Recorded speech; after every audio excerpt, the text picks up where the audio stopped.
네, 사랑하는 성도 여러분, 일주일 동안 잘 지내셨죠? 저희는 또 잘 지냈습니다. 또 어떻게 지내셨는지 궁금하고요. 날씨가 이제 많이 추워졌습니다. 이제 가을이 왔기 때문에 감기 조심하시고요. 날씨가 또 낮에는 많이 더웠다가 또 아침 저녁에는 추우니까 감기 조심하시고 건강 지키시기 바랍니다. 광고 잠깐 들어가겠습니다. 기도하는 마음으로 우리가 서로 위해 사랑과 주님의 말씀을 전하는 데 더욱더 힘쓰도록 노력하겠습니다. 10월 31일부터 10월 31일 제 집에서 제 사택에서 친교와 식사가 있겠습니다. 코로나 때문에 걱정되시는 분들은 오셔서 음식을 가져가셔도 되고요. 시간은 오후 5시고요. 오셔서 좋은 시간 가지시면 되겠습니다. 오셔서 그냥 코로나 때문에 걱정이 안 되시면 오셔서 부담 없이 그냥 식사하고 친교하시고 가시면 됩니다. 뭐 특별한 거 뭐 예배 이런 건 없고요. 그냥 오셔서 저녁 식사만 하시고 그냥 좋은 시간 보내시고 가시면 되겠습니다. 이제 제가 이걸 하는 이유는 우리가 이제 너무 오랫동안 친교를 안 하다 보니까 좀 제가 그 친교가 좀 그리웠어요. 그래서 제가 음식을 좀 하고 다시 뭐 시작하는 건 아니지만 우리 오래간만에 한번 이렇게 하는 것도 나쁘지 않을 것 같아서 생각에 시작했습니다. 한번 오셔서 그냥 음식을 제가 많이 할 거예요. 그러니까 오셔서 좀 가져가시고 맛있게 할 테니까 걱정하지 마시고 오시면 되겠습니다. 중보기도 들어가겠습니다. 우리 병환 중인 성도님들 위해 그리고 교회를 위해서 우리 구세군 사역을 위해서 기도해 주시기 바랍니다. 이번 가을 학기 거의 이제 중간쯤 접어 들어갔고요. 이제 거의 한 6주 남은 것 같아요. 좀 기도 많이 해주시고요. 잘 끝마칠 수 있도록 해주시고 또 앞으로 다가오는 이제 그 자선 낭비를 위해 좀 기도해 주시기 바랍니다. 아시다시피 자선 낭비는 구세군의 1년 중에 제일 큰 행사입니다. 그래서 좀 기도 많이 해주시고 또 협조 부탁드리겠습니다. 제가 기도로 시작하겠습니다. 하나님 아버지 감사합니다. 오늘도 좋은 날 주시고 인도하여 주심을 주님께 감사드립니다. 아버지 하나님 항상 함께하여 주심을 주님께 감사드리었고 인도하여 주심을 주님께 감사드리었고 아버지 하나님 우리가 지금 예배를 드리는 이 시간이 귀하고 정말 또 우리에게 복된 시간이 될 수 있도록 주님 도와주시옵소서. 우리가 지금 코로나 때문에 서로 만나지 못하고 또 여러 사정 때문에 같이 예배 드릴 수 없는 사정에 있는 우리 성도님들을 주님께서 붙잡아 주시고 보살펴 주시고 인도하여 주시고 축복하여 주시옵소서. 지금 집에 계신 우리 성도님들의 삶에 주님이 찾아가 주시사 아버지 하나님 이 모든 어려움과 또 두려움에서 극복할 수 있게 도와주시고 아버지 하나님 진정으로 하나님을 사랑하고 하나님을 살아계신 하나님을 예배하는데 같이 할 수 있도록 꼭 주님 도와주시옵소서. 아버지 하나님 지금 이 시간 또 제가 말씀을 전할 때 제가 전하는 것이 아니라 주님 저를 통하여 말씀을 전하여 주시옵소서. 감사드렸고 모든 기도를 예수님의 이름으로 기도했사옵나이다. 아멘. 찬송가 182장 새 찬송가는 250장 되겠습니다.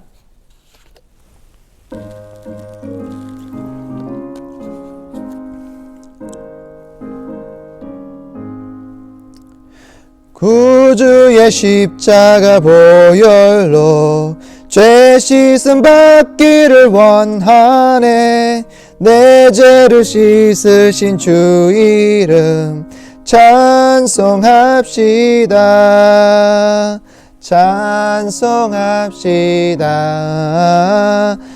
찬송합시다.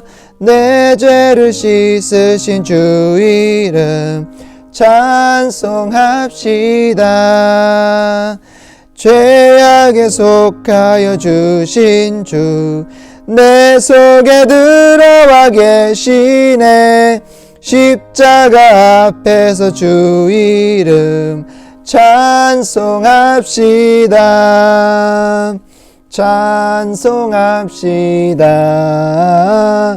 찬송합시다.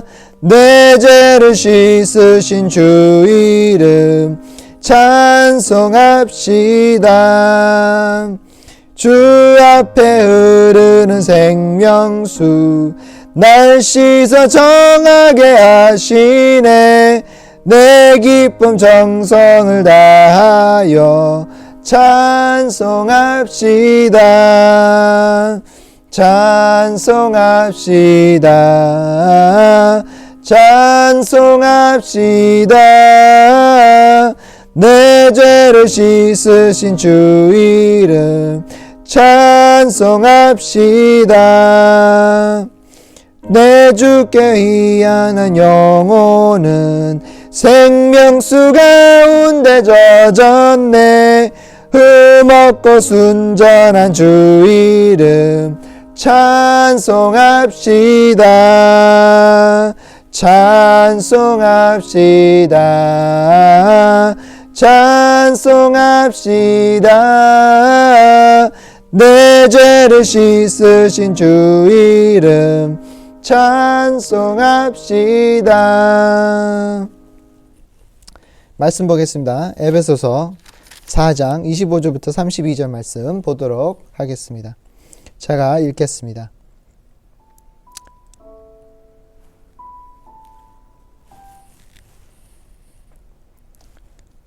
제가 읽겠습니다. 그런즉 거짓을 버리고 각각 이웃과 더불어 참된 것을 말하라. 이는 우리가 서로 지체가 됨이라. 분을 내어도 죄를 짓지 말며 해가 지도록 분을 품지 말고 마귀에게 틈을 주지 말라. 도둑질하는 자는 다시 도둑질하지 말고 돌이켜 가난한 자에게 구제할 수 있도록 자기 손으로 수고하여 선한 일을 행하라. 무릇 더러운 말을 너희 입 밖에도 내지 말고 오직 덕을 세우는 데 소용되는 대로 선한 말을 하여 듣는 자에게 은혜를 끼치게 하라. 하나님의 성령을 근심하게 하지 말라. 그 안에서 너희가 구원을 날까지 인치심을 받았느니라. 너희는 모든 악독과 노함과 분냄과 떠드는 것과 비방하는 것을 모두 악의에 함께 버리고 서로 친절하게 하며 불쌍히 여기며 서로 용서하기를 하나님이 그리스도 안에서 너희를 용서하신과 같이 하라. 아멘. 우리가 계속해서 에베소서를 보고 있는데요. 오늘은 에베소서 4장 25절부터 32절 말씀을 보도록 하겠습니다. 여기 설교 제목에서 조심합시다라는 이제 설교 제목을 가지고 하는데요. 오늘은 우리가 좀 조심해야 될 몇 가지를 하나님의 말씀을 통해 좀 알아야 될 것 같습니다. 첫 번째 우리가 조심해야 될 것은 우리가 서로에 대한 어떤 거짓을 하지 말자라는 것을 말씀드리고 싶습니다. 여기에 거짓이라는 단어는 브스웨도스라는 히브리어 단어인데요. 이 브스웨도라는 단어는 거짓, 남을 속이기, 남을 꾀에 빠뜨리다 뭐 이런 뜻입니다. 그러니까 여기에 말하는 것은 남을 속이지 말아라. 내가 지금 있는 그대로를 말해야 되고 또 선을 말해야 되는데 선을 말하지 않고 나의 이익을 위해서 내 자신을 위해서만 하지 말아라라는 그런 뜻이 담겨져 있습니다. 25절에 보니까 그런즉 거짓을 버리고 각각 이웃과 더불어 참된 것을 말하라. 이는 우리가 서로 지체가 됩니다. 그랬죠? 여기서 말하는 그 참된 말이라는 것은 우리가 서로에게 속임 없이 말을 해라라는 뜻입니다. 이거 여러 가지 뜻이 담겨져 있습니다. 우리는 그냥 어떻게 보면 정말 이 사람의 저 사람에게 이제 감정이 상할 수도 있고요. 마음이 아플 수도 있습니다. 근데 우리는 그런 감정이나 또 이 아픔을 드러내지 아니하고 숨기기를 잘합니다. 특히 우리 한국 그 문화는 또 동양 문화 자체가 그런 것 같아요. 남에게 신뢰되는 행동을 잘 안 하려고 합니다. 그러니까 남에게 좀 안 좋은 말이라든지 남이 듣기에 좀 꺼려한 말이라든지 듣기에 그 사람이 이 말을 하면 진실이라 할지라도 이 사람이 또 싫어하겠지라면 우리는 안 드러내고 안 하는 것으로 자꾸 하고 있습니다. 한데 그렇게 해서는 안 된다라는 오늘의 말씀입니다. 우리가 솔직해야 됩니다. 서로에 대해서 솔직해야 되는데 자, 여기서 주의해야 될 점이 있습니다. 그냥 우리가 너무 솔직한 건 좋습니다. 직접적이고 이렇게 있는 그대로 말씀을 해주시는 건 좋긴 해요. 나쁜 건 아닙니다. 하지만 우리가 주의해야 될 것이 있습니다. 내가 내 이웃과 또 같이 교회를 다니는 성도님들이나 내 가족에게나 다 이렇게 진실을 얘기하고 내 마음을 털어놓고 말을 할 수 있으면 참 좋습니다. 하지만 여기서 우리가 주의해야 될 점이 뭐냐면 그 사람의 마음을 일부러 이 말을 해서 아프게 한다는 것, 그리고 그 아픔을 통해 내가 즐거움이 있고 내가 어떤 후련함이 있고 내가 마음이 시원한 내가 어떻게 더 이익을 본다면 내가 말을 해서 이 진실을 말해서 이 형제나 자매나 또 가족이나 누구에게 이 말을 했을 때 그 사람에게 덕이 되고 그 사람이 도전을 받고 이제는 하지 말아야 될 행동들을 하게 되는 것을 고치게 된다면 참으로 좋은 말을 했다고 저는 생각합니다. 하지만 그 말을 함으로써 내가 이 말을 했으니까 이제 말이 가슴이 다 시원하네. 후련해. 이거는 그 사람을 위해서 하는 것이 아니라 이 말은 누구를 위해서 하는 걸까요? 나를 위해서 하는 거예요. 내가 마음이 시원해지고 좋아지고 이거를 통해 이제 내가 이걸 꾹 담아뒀었는데 팍 터뜨리니까 너무 좋아. 이렇게 된다면 그것은 잘못된 방식이라고 생각합니다. 말이 나쁘다고 말은 하지 않았습니다. 하지만 방식이 안 된다고 그랬습니다. 예수님도 그 잘못된 것은 직설적으로 말씀을 직접 하셨습니다. 예를 들어서 이제 그 제자들이 왔을 때 제자들이랑 이제 같이 계실 때도 그 이제 마지막 만찬을 하실 때도 예수님이 뭐라고 하셨죠? 이 자리 가운데 나를 배신한 자가 있다라고 했습니다. 근데 그 말씀을 예수님 중점으로 곧 예수님이 이 말을 해가지고 알고 계신 것을 후련하게 탁 털어놓고 이 사람이 나쁜 행동을 하니까 이 사람이 나머지 제자들이 이 한 제자를 다 싫어하고 멸시하고 쫓아내고 이런 거를 그 꼴을 보기 위해서 말을 탁 터뜨린다 그러면 그거는 잘못된 거죠. 예수님은 절대로 가롯 유다라고 말은 하진 않았습니다. 이 자리 가운데 나를 배신한 자가 있다라고 했습니다. 직접적으로 이렇게 누구라고 말을 하지 않았지만 예수님이 제스처는 보여주셨죠. 행동으로는 잠깐 보여주셨어요. 근데 우리가 그 본을 보면서 배워야 될 게 뭐냐면 당연히 해야 될 말은 해야 된다는 것입니다. 하지만 해야 될 말을 하되 그 말을 함으로써 내가 이익을 얻는 것이 아니라 그 말을 전해야 될 때 그 아픔이 서로 나눔이 돼야 되고 사랑이 있어야 되고 그 사람을 위한 것이어야 되지 내가 기분이 좋아지고 내가 어떻게 좀 그래 말해 이걸 함으로써 나는 참 시원해 내가 이걸 얼마나 참았는지 몰라 이렇게 된다면 그것은 잘못된 선택이라 저는 생각합니다. 우리가 좀 그러죠? 서로에 대한 이런 감정이 이렇게 안 올라올 수가 없어요. 인간관계에서는 다 그래요. 인간관계에서는 누구든지 서로에 대한 감정이 상할 수가 있고 서로에 대해 어떤 마음이 상하는 그런 말이 주고 갈 수가 있습니다. 왜냐하면 우리도 다 죄인이다 보니 나도 내 자신에게 어떤 뭔가가 바라는 게 있고 나타내고 싶은 게 있고 내 마음을 내가 내 죄를 좀 어떻게 좀 채우고 싶어하는 그런 때가 있어요. 그러다 보면 말이 예쁘게 나오고 곱게 나와야 되는데 그렇지 않을 때가 있고 또 어떨 때는 이 사람에게 솔직히 상처를 좀 받았으면 하는 그런 마음의 말을 할 때도 있고요.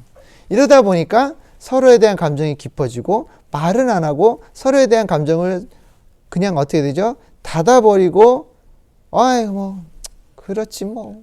그러면서 서로가 가까워지는 것이 아니라 서로가 멀어지는 이런 현상을 우리가 교회에서 볼 수가 있습니다. 우리는 서로에 대한 화를 풀어야 됩니다. 이게 참 어려운 숙제예요. 어렵지만 해야 되는 숙제입니다. 화가 쌓이고 쌓이면 어떻게 되는지 아세요? 나중에 폭발합니다. 폭발하면 어떻게 될까요? 그때는 돌이킬 수가 없어요. 말을 한번 잘못하잖아요. 그러면 그것을 주워 담을 수가 없습니다. 그때 내가 아차 실수했구나 라고 할 수는 있지만 그 실수는 다시 주워 담을 수가 없어요. 그러기 않기 위해서는 우리가 항상 이 말에 어떤 가시를 넣지 말고 남을 화를 돋구려고 일부러 그런 독을 넣는 것이 아니라 내 말에 곱게, 내 말에 은혜가, 내 말이 그들에게 덕이 되는 그런 말을 해야 된다라는 것입니다. 여기에 보니까 29절에 보니까 무릇 더러운 말을 너에게 입 밖에 내지 말고 오직 덕을 세우는 데 소용되는 대로 선한 말을 하여 듣는 자에게 은혜를 끼치게 하라 라고 했죠. 그러니까 29절에 뭐예요? 내가 하는 말이 남에게 덕이 되는 말을 해야 된다고 했습니다. 그 덕이라는 단어, 덕이란 뜻은 그 사람을 뭐예요? 이렇게 올려줄 수 있는 그 사람을 내가 들어 올리는, 들을 지켜 세우는 그런 말을 하라는 뜻입니다. 그렇다고 해서 거짓말을 하라는 거는 아니에요. 뭐 말도 제대로 못하고 제대로 하는 지금 하는 것을 제대로 못하고 있는데 아이고 잘하고 계시네요. 너무 잘해. 너무 좋아. 예를 들어서 노래를 너무 못하는데 노래 너무 잘하시네요. 그거는 덕이 되는 말이 아니에요. 그거는 그 사람에게 덕이 되는 말이 아니에요. 틀렸을 때는 틀렸다 얘기해주고 옳았을 때는 옳다라는 말을 해줘야 되는 것이 덕이 되는 말입니다. 우리가 자꾸 착각을 합니다. 내가 말을 하지 않고 내가 그냥 숨기고 감정은 이러한데 그냥 이렇게 그냥 넘어가야지 이렇게 생각하시면 모든 게 다 그냥 다 되고 어차피 일주일에 한 번만 만나는데 뭐 그렇게 중요해? 이렇게 생각을 하시면 교회에 오는 것 자체가 힘들어져요. 사람을 보는 게 힘들고 그 감정이 안 좋은 사람들에게 또 이거는 교회뿐만 아니라 가정에게도 똑같아요. 가정에게도 그렇고 친구 관계도 이렇게 해서 정말 가까운 관계가 흩어지게 되고 무너지게 되는 거라는 겁니다. 우리가 크리스천으로서 하나님을 믿는 사람으로서 하나님을 따르는 사람으로서 정말 진정으로 하나님을 우리가 말로 행동으로 사랑을 나타내는 사람이 되어야 되는데 그러지 아니할 때 서로 화만 주고 또 아픔만 주는 사람들밖에는 안 된다는 것입니다. 사도 바울은 우리가 화를 뭐라고 그랬죠? 화를 오랫동안 갖지 말라고 했습니다. 여기 보니까 분을 26절에 보니까 분을 내어도 죄를 짓지 말며 해가 지도록 분을 품지 말라 그랬죠. 우리가 화가 날 때가 있어요. 당연히 있습니다. 저도 화가 날 때가 있어요. 여사관도 화가 날 때가 있고 우리 아이들도 화가 날 때가 있어요. 그렇다고 해서 그 화를 계속해서 꿍 하고 내 마음속에 담아두고 그 화를 그냥 꿀꺽 삼키고 누르고 한다 그러면 나중에는 그게 나에게 큰 악밖에는 안 돼요. 정말 덕이 아니고 독이 돼요. 독. 그거는 그 사람을 도와주는 게 아니에요. 내가 화를 참고 있으면 나만 아프고 나중에는 내가 이상하게 변해버려요. 그렇기 때문에 우리가 어떻게 해야 될까요? 그 화가 났을 때 잘 풀어줘야 됩니다. 그럼 어떻게 풀어줘야 될까요? 말로 풀어줘야 됩니다. 어떻게 말로 푸느냐? 가서 무작정 내가 화가 나는 사람 상대방에게 가가지고 그냥 퍼붓는 것이 아니라 내 화를 퍼붓는 것이 아니라 뭐예요? 그 사람의 행동과 말이 왜 나를 화가 나게 했는지를 설명을 해줘야 된다는 겁니다. 설명을 해주면 그 사람도 여러 가지 반응이 있겠죠. 실수를 했습니다. 내가 그런 뜻이 아니었습니다. 아니면 내가 이런 말을 했을 때 그렇게 했는지 몰랐습니다라고 풀 수가 있어요. 근데 그게 오랫동안 내 품에, 내 마음속에 그냥 꾹꾹꾹꾹 누르고 있다 보면 나중에는 그걸 돌이킬 수 없게 악화되고 내 마음을 아프게 하고 내가 덕을 주는 것이 아니라 내 말이 독이 되어 나오는 그런 현상을 우리가 보게 되고 또 내가 겪을 수 있다라는 것입니다. 잠언 29장 12절에 보니까 어리석은 자는 그 노를 다 드러내어도 지혜로운 자는 그 노를 억제하느니라 라고 그랬죠. 그걸 억제라는 것은 누른다는 게 아니라 그거를 없애버리라는 거예요. 없애버려라. 그거를 화를 팍 피어오르는 것을 잔잔하게 해라. 풀어라 라는 뜻입니다. 그래서 우리가 풀지 못하면 나중에는 나에게 더 큰 화로 돌아온다는 것을 우리가 좀 알았으면 좋겠습니다. 우리는 좋은 곳으로 다시 돌아가야 되는 것입니다. 우리가 남이 나에게 죄를 짓고 실수할 때가 있습니다. 그럴 때마다 우리가 그냥 그것을 가지고 악을 품고 아유 저 원수쟁이 이러면서 끝까지 품고 있으면 하나님이 기뻐하실까요? 아니면 기뻐하시지 않을까요? 당연히 기뻐하시지 않습니다. 그것은 하나님이 원하는 것이 아니기 때문입니다. 하나님이 원하는 것은 하나님이 우리를 통해 나타내고 싶으신 것은 하나님의 사랑일 뿐이지 하나님이 우리를 통해 화를 내고 더 악을 품으라고 절대로 말씀하시지 않고 우리에게 그렇게 가르치지도 않았습니다. 우리는 다른 사람이 실수하거나 잘못을 했을 때 그 사람을 불러놓고 불러 나와가지고 그 사람을 꾸지람하고 그 사람이 잘못한 것을 물게 하고 이게 우리의 일이 아니고 우리가 할 일이 아니라는 것입니다. 우리가 해야 될 것은 잘못을 지적을 하되 잘못했다는 것을 인정하되 그 잘못을 다시는 하지 않도록 우리가 도와주고 사랑으로 인도해주고 그 형제나 자매, 내 가족이나 내 친구들을 잘 하나님의 사랑으로 인도를 해서 더 이상 나쁜 짓을 하지 않도록 아니면 실수하지 않도록 더 이상 죄를 짓지 않도록 도와주는 것이 우리가 해야 될 일이라는 것입니다. 그냥 이 사람이 실수하고 잘못됐다고 해서 이 사람이 죄를 졌다고 해서 그냥 손가락질하고 나쁘다고 그러고 이 사람은 죄를 값을 치러야 된다라고 하고 그 사람에게 상처나 아픔을 주고 있다라고 그러면 우리는 뭔가 잘못하고 있습니다. 예수님도 제자들을 꾸지람했고 잘못을 가르쳐주고 하지 말라라고 말씀을 하신 적이 수도 없이 많습니다. 하지만 그렇다고 해서 제자들이 예수님에게 받은 상처가 있을까요? 없어요. 그 제자들은 예수님이 그 꾸지람이나 또 잘못한 것을 가르쳐 주고 지적해 주셨을 때 제자들은 내가 뭔가를 잘못하고 있구나라는 그런 자세가 있었어요. 내가 뭔가를 잘못했구나. 내가 이렇게 하면 안 되는 거였구나.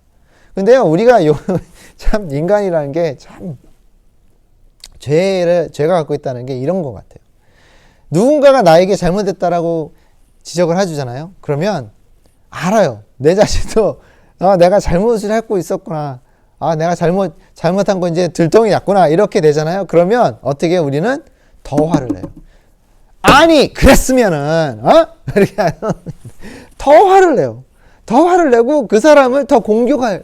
왜냐하면 내가 부끄러우니까. 잘못한 게 들통나고 부끄럽고 아이고 이게 내가 이렇게 지면 안 되니까.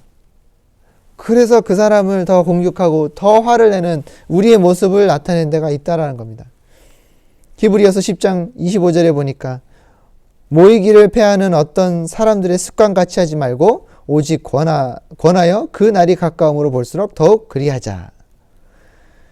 우리가 모이는데 또 우리가 서로 도와주는데 우리가 서로 으쌰으쌰 하는 그런 모습이 있어야 돼요.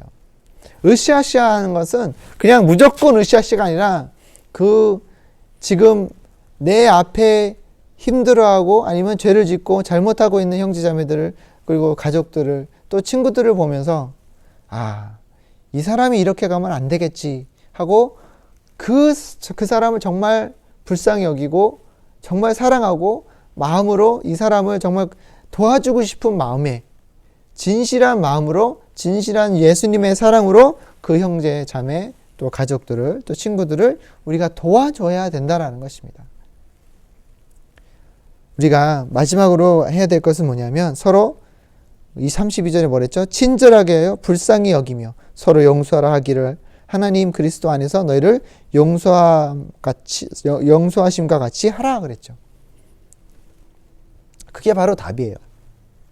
우리는 31절에 나오는 너희는 모든 악독과 노함과 분냄과 떠드는 것과 비방하는 것을 모든 악의와 함께 버리고 라고 그랬죠.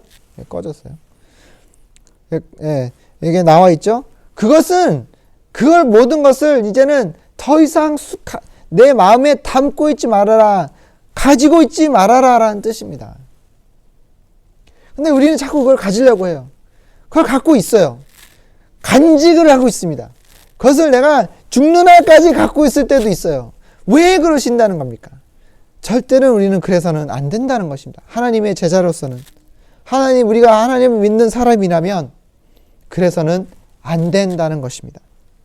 우리는 서로 용서하고 서로 사랑하고 서로 이제는 같이 걸어갈 수 있게끔 힘을 주는 우리들이 돼야 되지 않을까라는 생각이 듭니다.